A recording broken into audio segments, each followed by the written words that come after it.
Radhe Radhe. Welcome to new blog. और आज है डे 13। आज दिन 13 है पुरुषोत्तम मास का और हम करेंगे पूजा। राधे राधे। अब हम देंगे तुलसी मैया को जल। राधे राधे। तो मैं आपको पुरुषोत्तम मास के मेरे पर्सनल अनुभव बताना चाहूँगी। जब हम सबसे पहले उठते थे स्टार्टिंग में तो इतनी नींद आती थी, इतनी नींद ऐसा लगता था ये तो हो ही नहीं पाएगा, ये तो बहुत ज़्यादा इम्पॉसिबल है।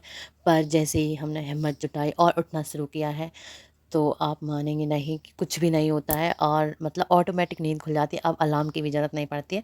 स्टार्टिंग में हम अलार्म लगाते थे बट अभी ज़रूरत नहीं पड़ती है। तो आप लोग अगर अभी तक स्नान नहीं कर रहे हैं पुरुषोत्तम मास में तो मैं आपसे यही कहना चाहूँगी, एक बार स्टार्ट कीजिए। एक बार स्टार्ट करेंगे आप तो आपसे ज़रूर होगा। तो राधे राधे। कृपा करो श्री राधे जी जो वृंदावन को वास, वृंदावन को वास जी जो बरसाने को वास। पतिदेव जी के साथ ये सब करना तो बहुत बड़ी बात होती है। मतलब स्टार्टिंग में उनको ऐसा लग रहा था बहुत बड़ी बात है इतने जल्दी उठना, क्योंकि फिर पूरे दिन रेस्ट भी नहीं मिल पाता है। जैसे घर में रेस्ट मिलता है वैसे तो बाहर नहीं मिल पाता है। लेकिन पतिदेव जी ने भी जब हिम्मत जुटाई तो आज हम 15 दिन हो गए हैं, आज हम उस जगह पर आ गए हैं। अगर हम दिन में बिल्कुल भी ना लेटे ना तो भी हमें कुछ भी नहीं होता है। अदरवाइज़ हम पहले जैसे कहीं जाते थे ना, ट्रेन होती थी हमारी और हम अगर जल्दी उठ जाते थे तो फिर ऐसा लगता था कि नहीं सोंगे तो सर दर्द होने लग जाएगा। लेकिन अभी ऐसा कुछ, यही कहना चाहूँगी पुरुषोत्तम मास में ज़्यादा नहीं तो पूजा और स्नान तो ज़रूर ही करना चाहिए। कोई कोई तो पूरा फास्ट भी रहता है पूरे मंथ 1 मंथ। लेकिन अगर आपसे इतना नहीं बनता है, जैसे हम लोग भी नहीं रख रहे हैं फास्ट, लेकिन आप स्नान तो कर ही सकते हैं। राधे राधे। अब हम पढ़ेंगे रामायण जी और धूप आ गई है बहुत तेज, तो फटाफट पढ़ते हैं। श्री श्री राम श्री रामचंद्र शंकर हरिओम जय जय सिया राम। श्री सीताराम से हनुमान जी की जय हो, रामन मैया की जय हो। तब वे मुनि ने आकर सबको समझाकर कहा, पार्वती जी की महिमा सुनकर सबको समाधान हो गया। उर्धरी उमा प्राणपति चरना जाई विपिन लागी तप करना, अति सुकुमार न तनु तप जोगी, पति पति सुमरित जब सब भोगी। प्राण जीवन में जाकर तप करने लगी। पार्वती जी का अत्यंत सुकुमार शरीर तप योग नहीं था, तो भी पति के चरणों का स्मरण करके उन्होंने सब भोग को तज दिया। नित्य नवे चरण उपजे अनुरागा, विषरि देहि तपई मनु लागा। शंबत सहस मूल फल खाए, सागु खाई सत्य बरस गवाए। स्वामी के चरणों में नित्य नया अनुराग उत्पन्न होने लगा और तब में ऐसा मन लगा कि शरीर की सारी तुझ सर गई। 1000 वर्ष तक उन्होंने मूल और फल खाए, फिर 100 वर्ष साग खाकर बिताए। कछु दिन भोजन वारी बतासा किए, कठिन कछु दिन उपवासा। बेल पाती मही परई सुखाई, 3 सहस संवत सोई खाई। कुछ दिन जल और वायु का भोजन किया और फिर कुछ दिन कठोर उपवास किए। जो बेलपत्र सूख पृथ्वी पर गिरते थे, 3000 वर्ष तक उन्हें करी हरि सुखाने उपरना। उमई नाम तब भय अपरना, देख उमई तप खीन शरीरा, ब्रह्म गिरा भे गगन गवीरा। फिर सूखे पर्ण भी छोड़ दिए, तभी पार्वती का नाम अर्पणा हुआ। तब से उमा का शरीर छीड़ देकर आकाश से गंभीर ब्रह्म वाणी हुई। भयो मनोरथ सफल तब सुन गए राजकुमारी, परिहर सब कलेश सब अब मिलहि त्रिपुरारी। लखन सिया राम चंद्र शंकर हरिओम जय जय सिया राम। श्री सीताराम से हनुमान जी की जय हो, रामन मैया की जय हो। हे पर्वतराज की कुमारी सुन, तेरा मनोरथ सफल हुआ। तू अब सारी असंकलेशों तब को त्याग दे, अब तुझे सिद्धि मिलेंगी। अस तपु कीन न कीन भव, अस तपु का कथा विसर्जन होत हैं। सुनो वीर हनुमान जो जन जहाँ से आए हैं, त्रेता करो क्या श्रोता सभासन गए, शंभु गए कैलाश रामायण वैकुंठ गए सुरगन निधा। 100 अपने धाम को विदाओ हर्षान, प्रभु से कहो रामधन तुम्हें कर जोर। बार बार रघुनाथ पर सुरत करावो मोल, दैनी सिसी पाप ने नरक निवारणा। जो जन सुने हरि कथा सिद्ध करते लखन श्री रामचंद्र शंकर हरिओम जय जय सिया राम। श्री सीताराम श्री चरणों की रज धूल जो मिल जाए। तो आज हम पढ़ेंगे 13वां अध्याय, क्योंकि आज है डे 13। तो हम पढ़ेंगे आज 13वां अध्याय, ठीक है। सूजी कहने लगे, हे ऋषियों, अब मैं दृढ़ धनवा की प्राचीन कथा तुमसे कहता हूँ। हेहर देश के चित्र धनवा का पुत्र महातेजस्वी, सब गुणों से युक्त, सत्य बोलने वाला, धार्मिक दृढ़ धनवा नाम से विख्यात हुआ। वह दृढ़ धनवा चारों वेदों और उनके अंगों को पढ़कर विधि पूर्वक गुरु जी की पूजा कर दक्षिणा देकर पिता के नगर को गया। अब राजा चित्र धनवा अपने मन में विचार करने लगा कि स्त्री घर पुत्र आदि को छोड़कर मुझको भी वन में जाकर हरि का भजन करना चाहिए। ऐसा मन में विचार कर समर्थ राजा दृढ़ धनवा का सब राजपाट सौंप कर विरक्त होकर बुलह ऋषि के आश्रम को चला गया। वहां जाकर तप करने लगा। कितने ही काल तक तप करके चित्र धनवा हरि के धाम को चला गया। दृढ़ धनवा ने जब अपने पिता की मृत्यु को सुना, तब अपने पिता के सभी दैहिक क्रिया करी और फिर राज्य करने लगा। राजा दृढ़ धनवा की गुण सुंदरी नाम की स्त्री, उसके 4 पुत्र, चारुमती नाम की एक कन्या उत्पन्न हुई। उनके पुत्र चित्रवाक, चित्रवाहा, मणिमान, चित्रकुंडल नामों से विख्यात हुए। एक समय सोते समय उस राजा के मन में यह विचार उत्पन्न हुआ कि मेरा ऐसा वैभव किस पुण्य के प्रभाव से हुआ। ना मैंने कोई तप किया, ना दान किया, ना कुछ हवन किया।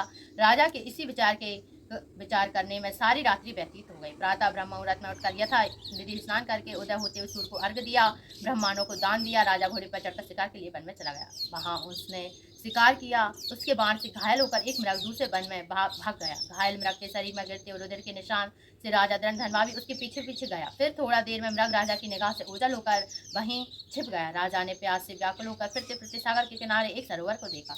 वहां पर जाकर उसने पानी पिया। वहीं उसने अत्यंत घनी छाया वाला वट वृक्ष देखा। उसकी जटा में घोड़े का बांध कर राजा वहां पर बैठ गया। वहां पर मनुष्यों की वाणी बोलते हुए एक तोता बोला।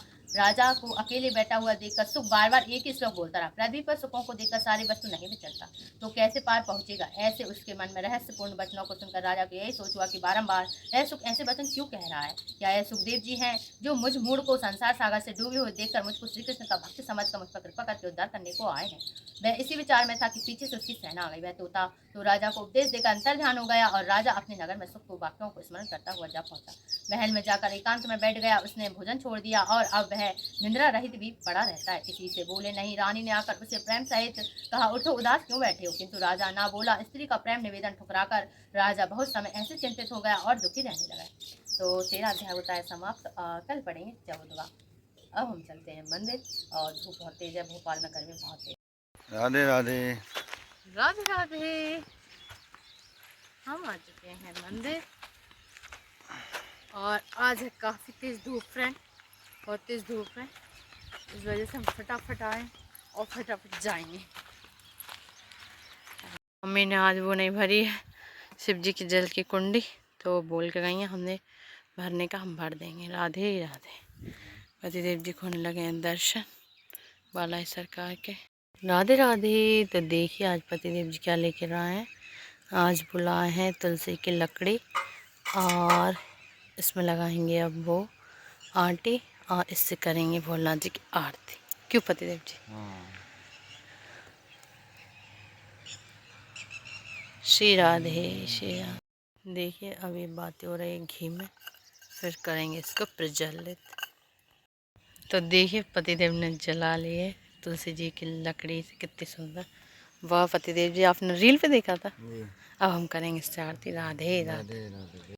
ये दिया जलाते हैं अधिक मास में, ऐसा इन्होंने रील पे देखा था, कथा वाले महाराज जी बता रहे थे। ये है 7 लकड़ी वाला है, वैसे 33 का जलाते हैं पतिदेव जी। अब नेक्स्ट बार आप 33 का करेंगे। उसके लिए बड़ा दिया चाहिए बंदी को।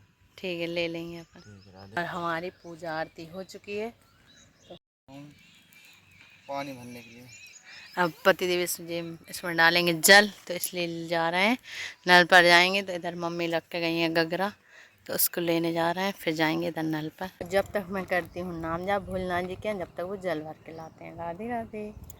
श्री शिवाय नमस्तुभ्यं, श्री शिवाय नमस्तुभ्यं, श्री शिवाय नमस्तुभ्यं, श्री शिवाय नमस्तुभ्यं, श्री शिवाय नमस्तुभ्यं, श्री शिवाय नमस्तुभ्यं, श्री शिवाय नमस्तुभ्यं, श्री शिवाय नमस्तुभ्यं, श्री शिवाय नमस्तुभ्यं, श्री शिवाय नमस्तुभ्यं, श्री शिवाय नमस्तुभ्यं, श्री शिवाय नमस्तुभ्यं, श्री शिवाय नमस्तुभ्यं, श्री शिवाय नमस्तुभ्यं, श्री शिवाय नमस्तुभ्यं, श्री शिवाय नमस्तुभ्यं, श्री शिवाय नमस्तुभ्यं, श्री शिवाय। देखिए अभी तक इतनी हवा में भी जल रहा है।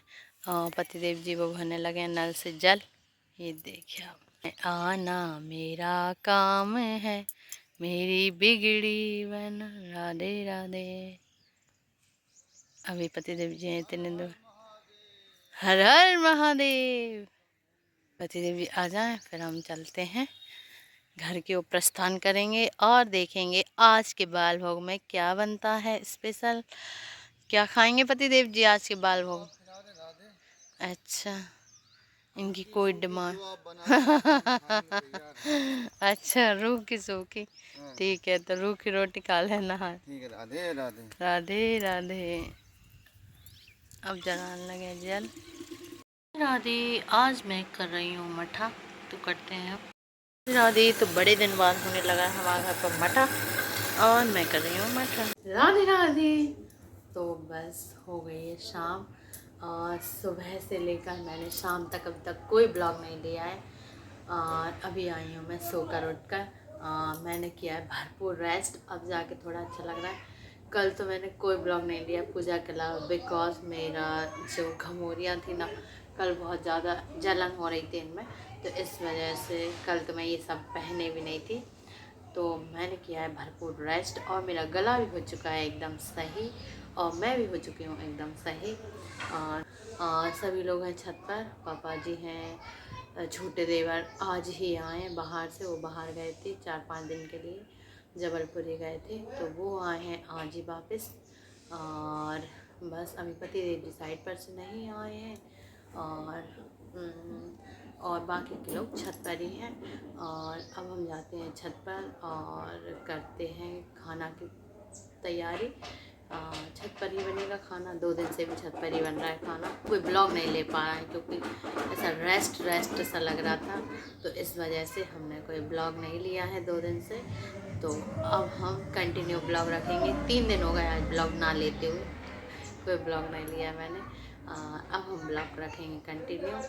तो हम चलते हैं छत पर। राधे राधे। ये देखिए राधे राधे, हो गई है शाम और मैंने लगा दिया है दीपक और अब बनाएंगे हम भोजन। और मैं आई छत पर भोजन बनाने के लिए, आ चुके हैं हम लोग।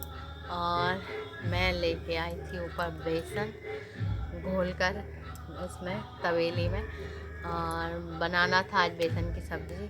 और मुझसे हो गया है नुकसान, जो मैं बेसन घोल के लेकर आई थी वो ले तो आई ऊपर, लेकिन ऊपर जैसे ही मैंने रखा तो वो फैल चुका है और वो बचा है इतना सा। ये तवेली भरी हुई थी यहाँ तक, तो वो पूरा फैल गया है। तो काम हमारा बढ़ चुका है फ्रेंड। अब हम जाते हैं फिर से नीचे और इसको फिर से करके लाते हैं तैयार। हमारी सेकने लगी हैं रोटियाँ, पति देव जी अभी आए साइड पर से। राधे। तो बस हमारी रोटियाँ ऑलमोस्ट बन ही गई हैं और हम बहुत ज़्यादा थक चुके हैं, बहुत गर्मी है ऊपर भी, नीचे तो और भी ज़्यादा गर्मी है। तो अभी आए हैं पति देव जी, अभी आए हैं साइड पर से, और बस अब नीचे जाके ही खाना खाते हैं सभी लोग, क्योंकि हम बहुत गर्मी लगती है, हवा ही नहीं चल रही है। देखिए हमारे जगन्नाथ जी की ध्वजा को एकदम कुछ नहीं हो रहा है, हवा नहीं चल रही है। बस हम रोटी बना के ले जाते हैं नीचे, तो नीचे ही खाते हैं हम रोटी।